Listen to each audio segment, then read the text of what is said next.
Yeah, so we're so excited.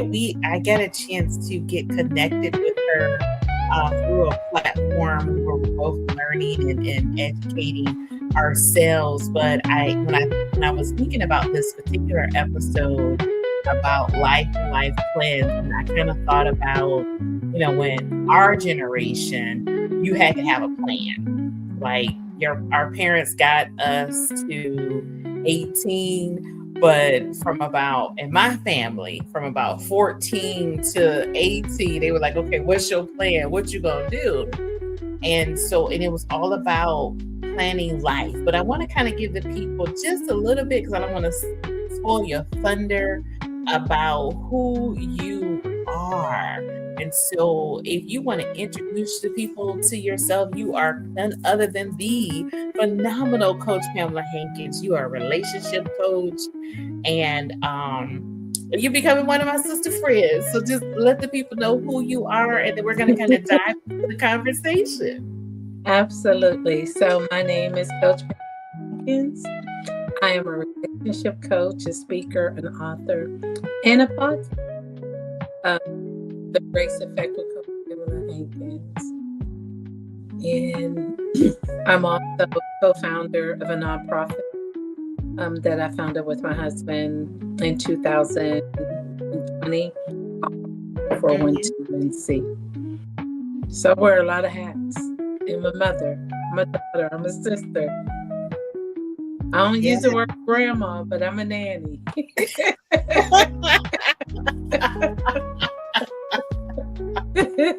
Okay, she said she won't use grandma. She's a nanny. Okay. All right. I don't have that title, but if I did, I think I want to be called Nana too. Well, that is phenomenal.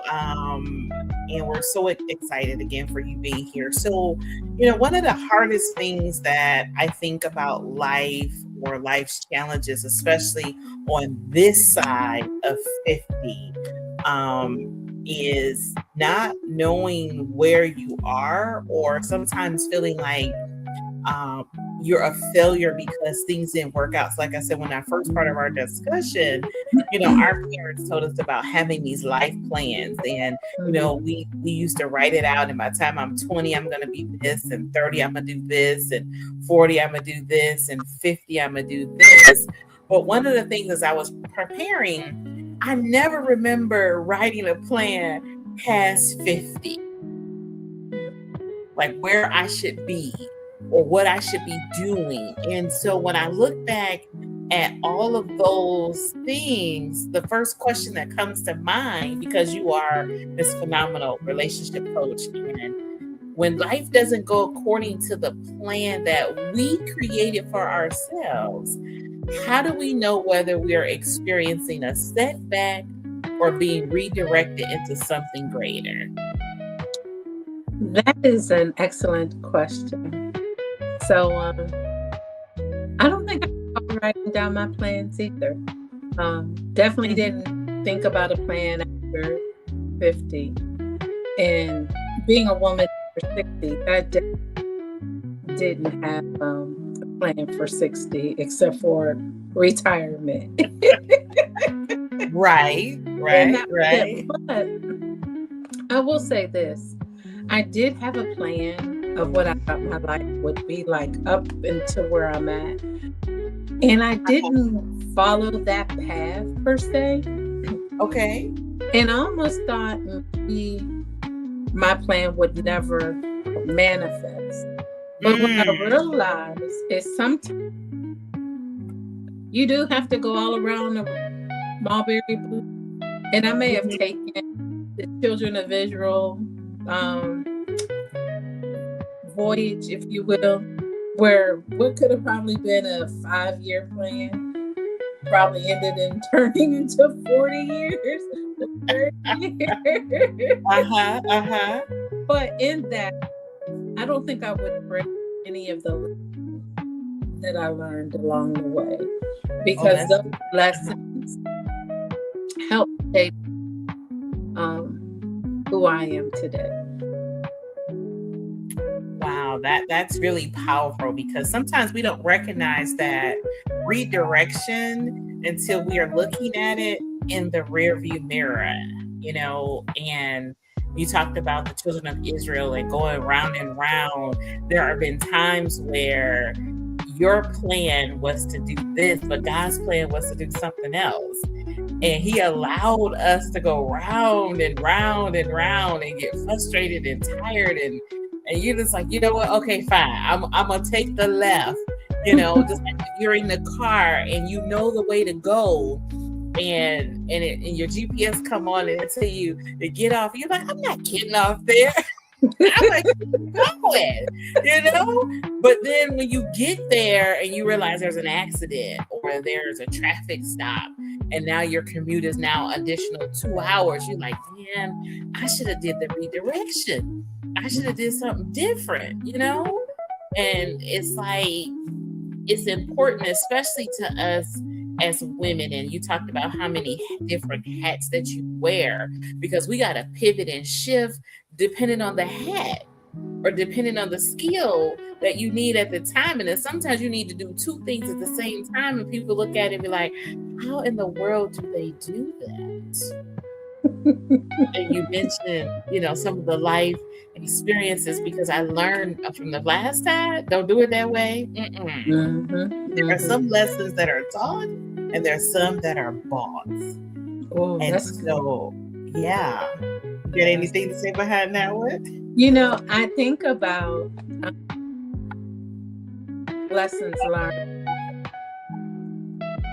And when I think about so I'm in IT Monday through Friday, 9 to 5.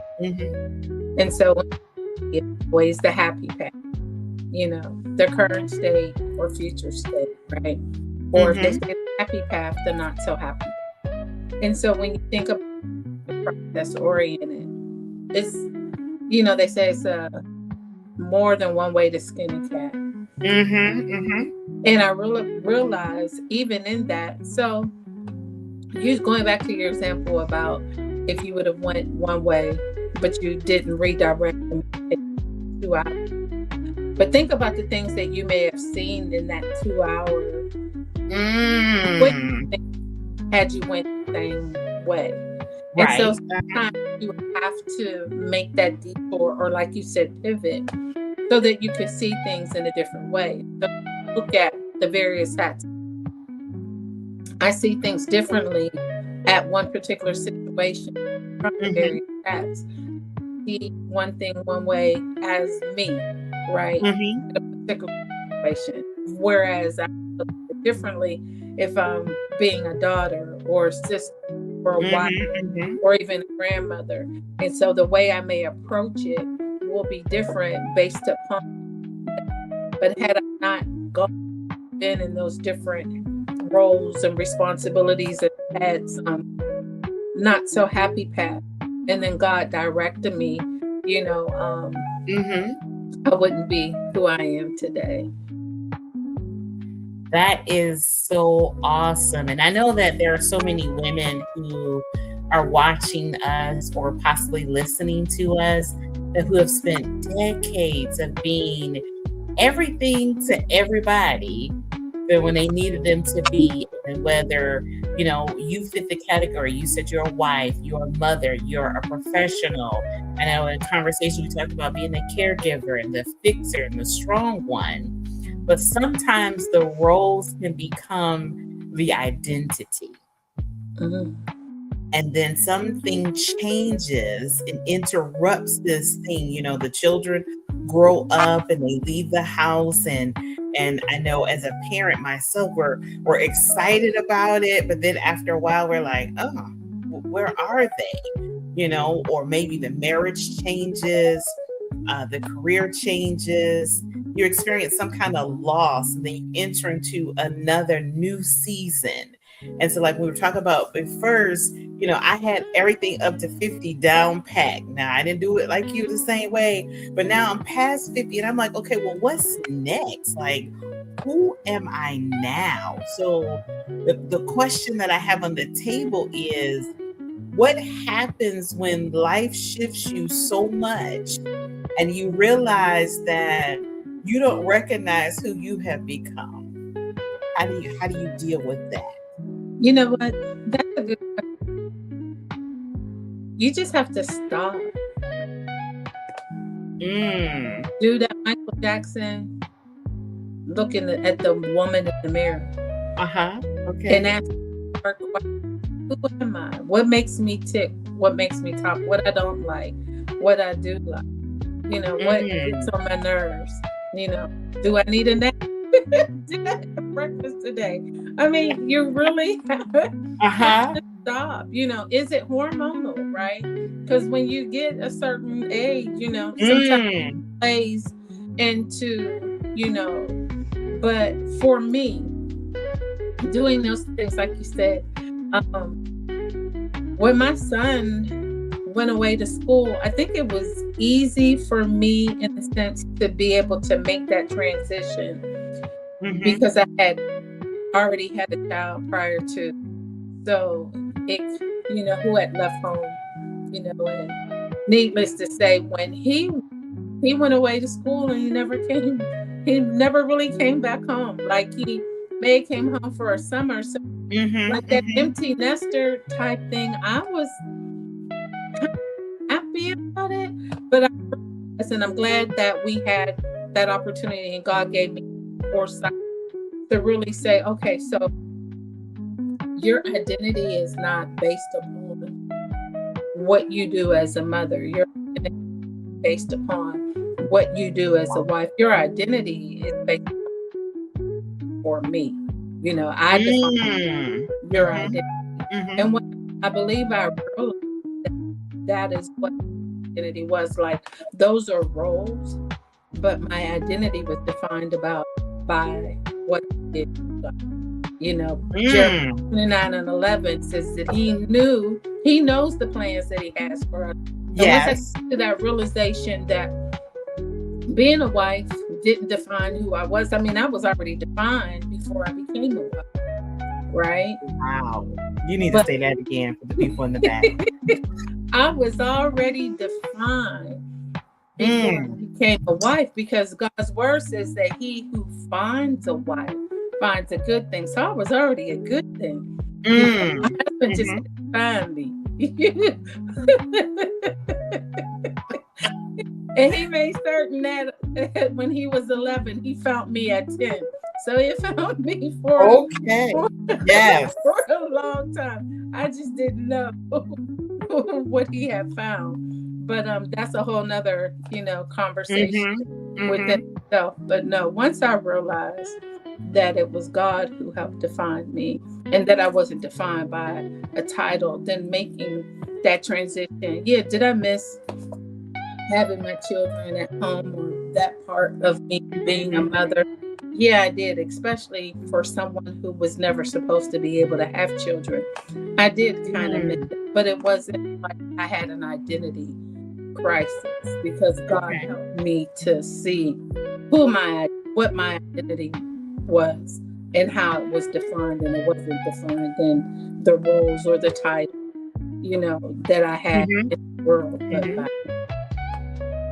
Wow, that is great. So we need to get, if I understood you correctly, or if I can ad lib, if you put your identity in who Christ is and separate who he is in you and the things that you do, called these titles, then you don't have a crisis breakdown. That sounds better than I did. I like that. Because we talk about hormonals and fortunately you are a little bit big sister, but it's not that many years behind. And you do have these experiences hormonally, and it's like sometimes they come out of nowhere, and you got to understand how to keep them balanced and shifted. I like that. If you stay focused on your relationship with who God made you to be and just identify these are roles that I play, not who I am, you won't have this identity crisis. So I want to tap into your experience as a relationship coach. I want to give it a little bit, and I know for me, I was taught to fight for the things that are important. And one of the things that my grandfather used to always say is, we're family. We fight together. It's going down, we go down together. And we're told to fight for the things that are important. So whether it's fighting for a marriage, the relationship, family, kids, you're not supposed to give up. But then there comes a point, I think every woman has either said to herself or asked herself, am I fighting for this relationship, or am I losing myself trying to save it? So how do you recognize the difference? Is this something to fight for, or do I lose myself to keep it? That's good. So, as a relationship coach, I will say, when you understand that everything you do is relational, and then when you focus on the most important relationship, and that is your relationship with God, God's word says He's like the chief cornerstone. He is. And so, if that is the primary focus that you take in every relationship, God's Holy Spirit is going to lead you to let you know, okay, is this relationship a relationship that I should fight for? And so, speaking from my personal experience, as you asked that question, I realized if you look at life like a game, every game, whether it's football, basketball, hockey, they have time where they pause, right? Okay. Football has halftime, right? And if you watch TV sometimes, there's commercial break. Now, I'm not saying in a relationship there may be a break. Mentally, there may be, maybe even physically, things that you may need to do where you have that break. Because keep in mind, if you're in a heated argument, somebody has to take a break. You know. So if your break is to walk away, go for a drive, go outside, pray, count to 100 and pray. To me, right? You know, maybe your break could be you go get your nails done, right? But when the relationship, when you realize if you're the only one putting in work, then that's when the time to take it to God and say, okay, God, listen. Because we know what Paul's word even speaks about, what Paul said even in the Bible about being separated. Like you shouldn't be separated for too long, because when you are, then you're opening up your relationship to maybe some things that you may not necessarily want open. Oh, okay. You know, because maybe your mate may get into, like, okay. So I was watching yesterday the inspiring story of Madam C.J. Walker. Okay. And it was something that was said in that made me, now that was even making sense. And I'm glad that I even mentioned it. So her and her husband, they were separated. As we know, if we watched the movie or even did make some history, we know that he ended up messing around with another woman.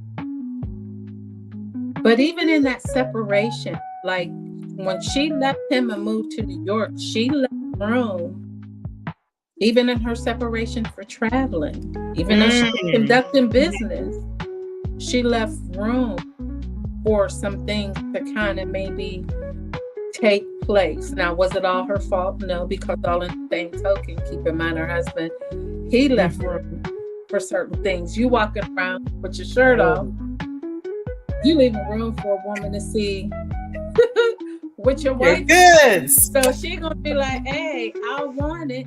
And then too, knowing that her name was Madam C.J. Walker after her husband and not Sarah, which was really her real name.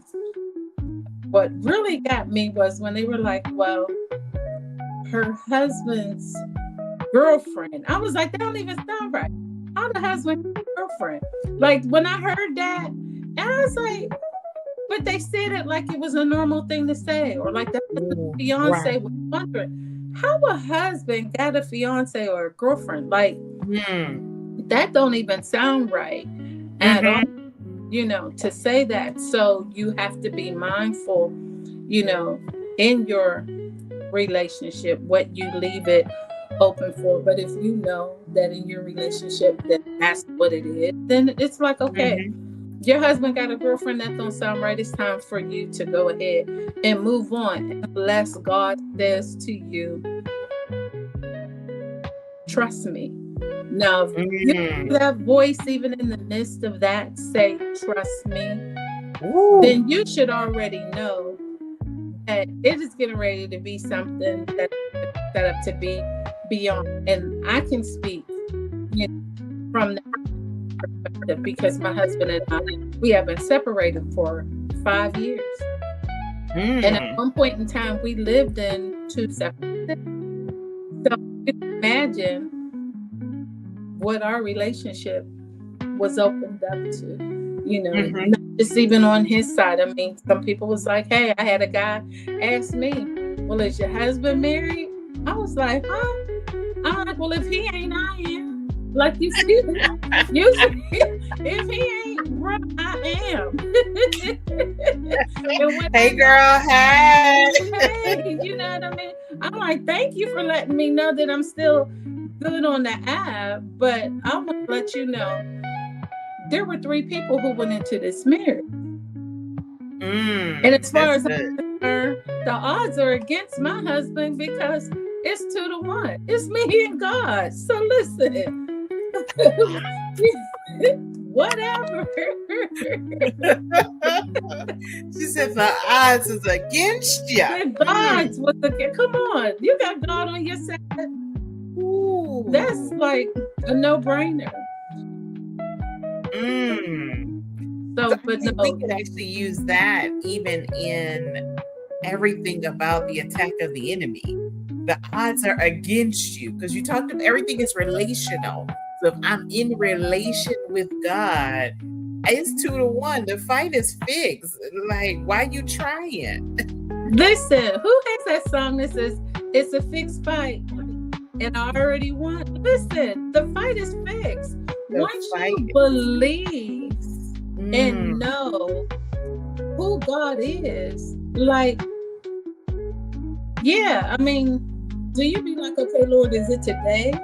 Is you gonna deliver me from this today? But when you, that's the flesh, but when in the spirit, you know that, then you can just sit back and do what Psalms 46:10 says, be still and know that I'm God. Like, I was telling a friend today who was going through something, I'm like, girl, be a scrub. I said, be a scrub for God. Sit on the passenger side of your best friend's ride and let him do the thing and just lean back. Ooh, be a scrub. I love it. Scrub for God. You hear me? I'm going to sit on the passenger side and lean back and let him do his thing. Because that's, I mean, come on. If I fight it and do it, I'm going to mess it up. You know, because I'm coming with Vaseline and I might say some words that might not be in the dictionary. That I pray that I've been delivered from. You know what I'm saying? But at the end of the day. So to our youngins, yes. You know, when you break out the Vaseline, it's going down. You know, they may not know about that. It's going down. But now, take the earrings off, it's going down. Out. But now, you know, I do that in the spirit. And that's what I've been teaching my daughter. Listen. Okay, so you know how to lay hands. But learn another way to lay hands. Fight in the spirit. Now that you want to fight. All right, come on. I'm fighting in the spirit. That time. Have be putting Vaseline and be all scarred up. And listen, I had scars. Trust me when I tell you, spiritual scars. But because of God, you wouldn't even know it.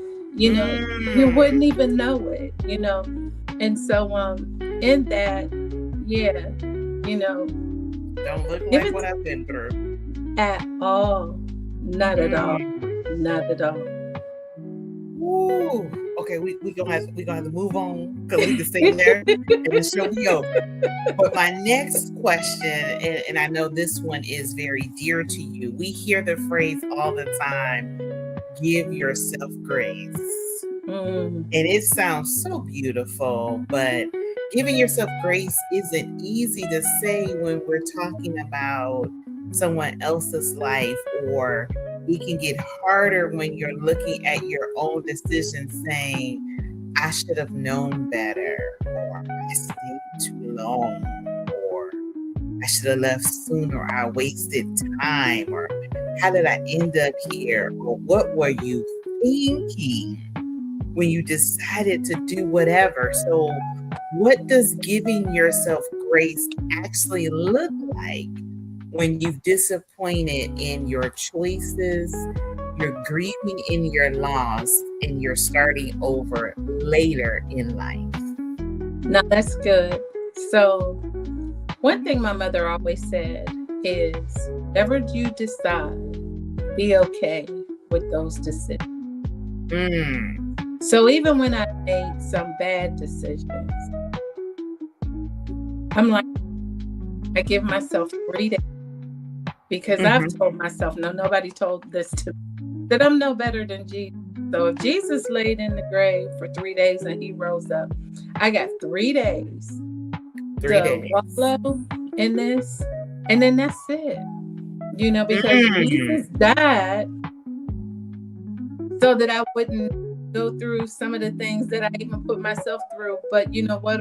But Adam and Eve, and we could go on and talk about that. But giving yourself grace is like realizing, so you made the mistake. Get over it. Learn from it, and then keep it moving, because the enemy wants you to stay stuck there. He wants you to be like, you know what? I shouldn't have did this. Oh, I gave him all of that.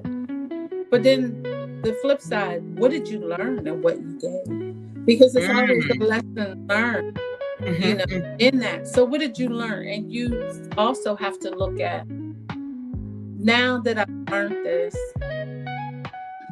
what am I going to do with the information that I learned? And so in that, for me, that is how I learned to give myself grace. It's like, okay, the mistake with the. Now, if you go back and make that same mistake again, then, you know, you have to ask yourself, why? Why would I go back to the very thing that hurt me? Why would I go back and make this mistake over and over? And then learn to ask God, what was the lesson that I was supposed to learn in that? And even still, don't get stuck, because it's a lesson to be learned. You know, and we will, you know, on the subject, sometimes go through things over and over again until we learn that lesson. You know, but give yourself grace. You know, ask God, what was it?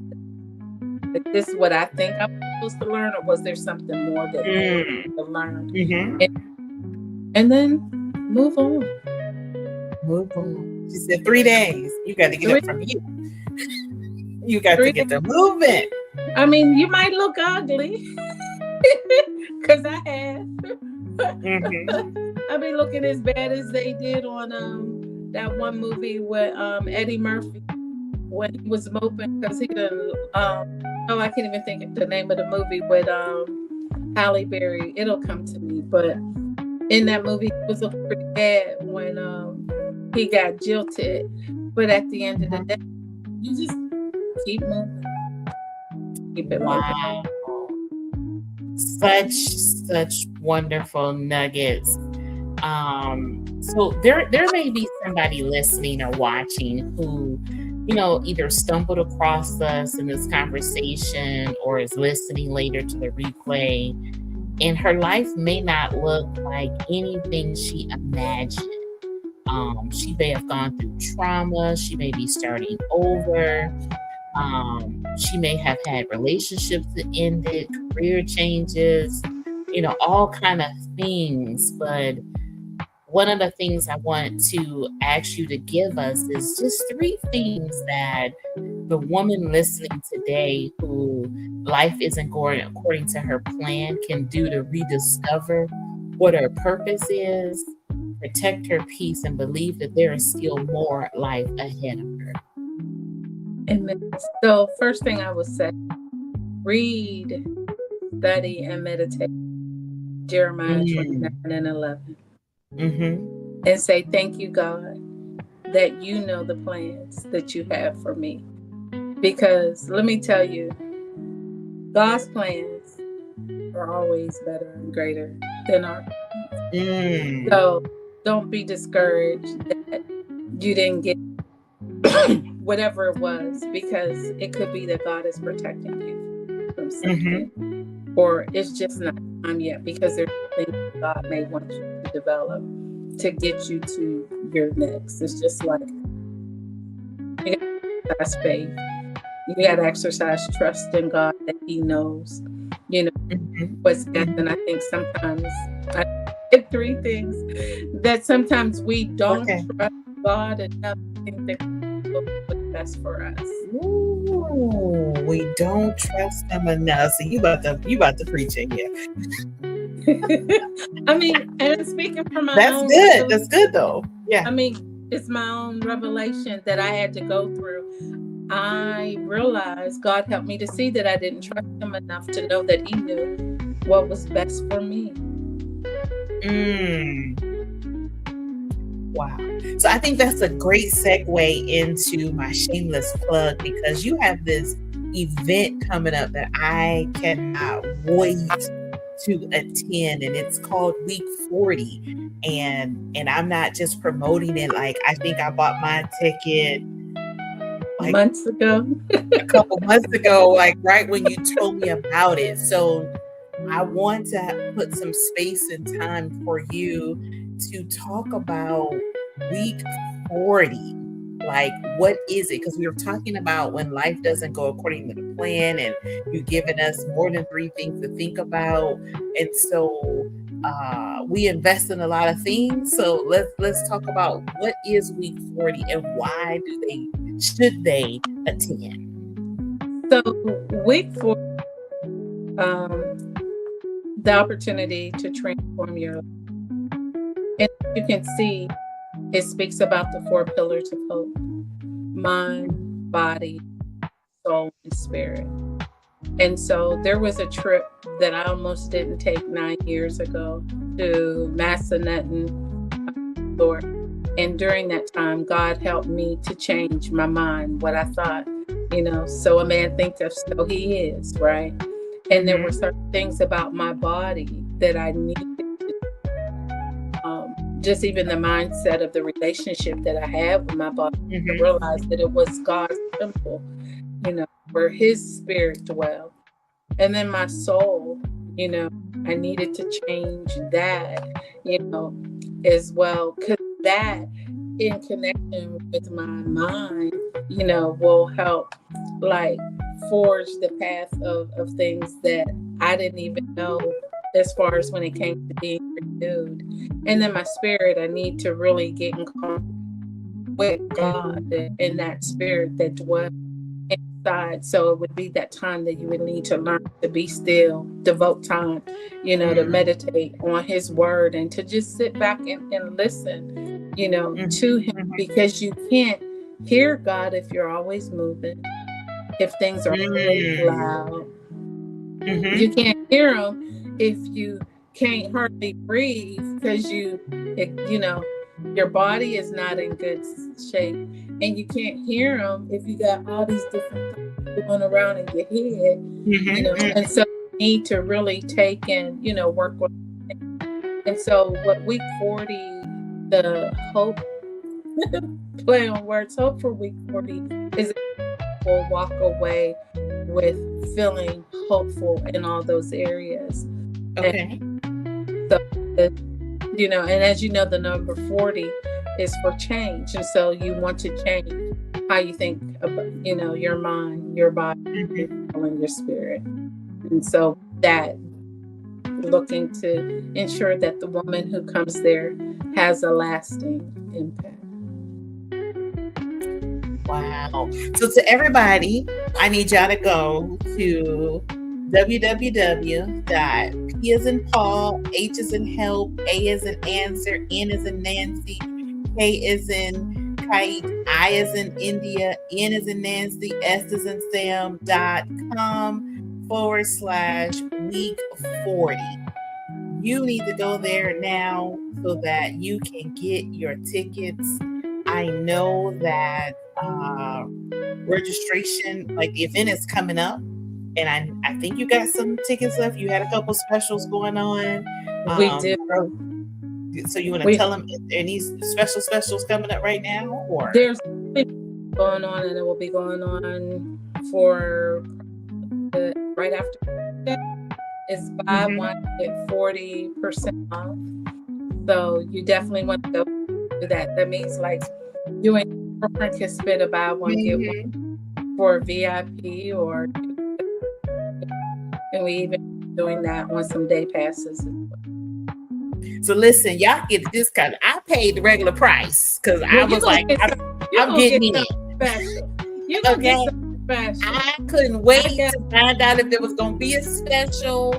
I needed to get in, and sometimes you have to make those moves. But for y'all that's listening, 40% off. Come on now, get your friend together, get your coins together, and go on there and register so that you can be blessed. So, Coach Pamela, unfortunately our time is coming down to an end. So I so appreciate you coming on and sharing with us. And I'm really ready to discover what's next for me. And so in closing, I guess the final question that I have for you is how do you tell somebody, how do I get my life back together?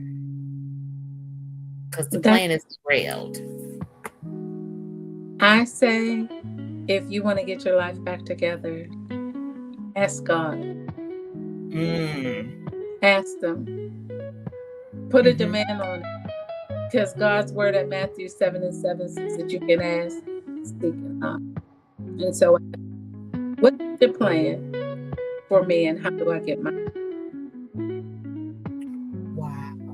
And so if someone wants to connect to you, how do they connect with you? What are your socials? Or I gave them your website, but how do they connect with you? I am Coach Pam Hankins on all social medias except for Twitter. I don't tweet as of yet. You can reach me on Facebook, Instagram, LinkedIn, YouTube, and TikTok as Coach Pamela Hankins. Okay. And I love the humbleness about yourself. Something that she didn't mention. She has this awesome book called The Power of a Praying Wife. The Chronicles of a Praying Wife. The Chronicles of a Praying Wife. And if you don't get to go to week 40, get the book. I think there's a book and a workbook. There's a whole package deal. And if you're not legally married today, you can still read the book. I believe that's how you broke it down. You don't have to be a legally married wife, but you need the book. Yes. If you are a woman, no matter what phase of life, the book is for you. So it's called The Chronicles of a Praying Wife. It just talks about my 5-year period separated from my husband, and how when I thought I was praying for God changed. So, and it's for any woman who wants. Yes, that's a whole testimony right there. And it ties into the subject when life doesn't go according to plan. Because I'm sure nowhere in your plan you have planned to have a 5-year separation from your husband. No, not at all.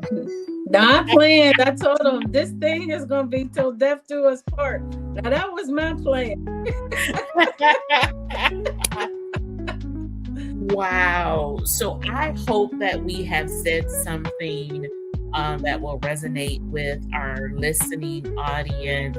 Again, we want to thank everyone, whether you're on Facebook or YouTube, all of the platforms, iHeartRadio, that we are listening on. Catch the replay, and you can drop a comment to either myself or Coach Pam. Reach out to her. She is available for speaking, and definitely go onto her website. I don't endorse a lot of things in my platform because I'm very intentional. But when I have spent my own money, I promise you it's something that you want to do, because in this season, as we are transitioning into the what's next, we want to regroup the plan of God for our lives. So we want to thank you, Coach Pamela, again for joining us. And thank you for all of our viewing audiences, wherever you're tuning in from. We appreciate you spending time with us. And until next Thursday, I got an announcement. Her podcast is on Saturday nights. Y'all want to tune in to it? But we will be back here again next Thursday at 7:30 Eastern Standard Time. So I am Coach TJ. And we want to thank Coach Pamela Hankins for joining us again. You all have an awesome night, and we'll see you soon. Bye for now.